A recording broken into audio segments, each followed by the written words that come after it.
புரியாத கவிதை போல வாழ்ந்து வந்தேனே, அவையாவும் முந்தன் கண்ணில் அர்த்தம் கண்டேனே.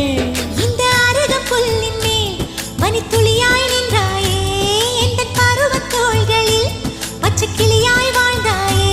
என்னை துளசி செடியாய் சுற்றி வந்தாயோ, கண்ணால் பார்த்து பார்த்து வெற்றி கண்டாயோ.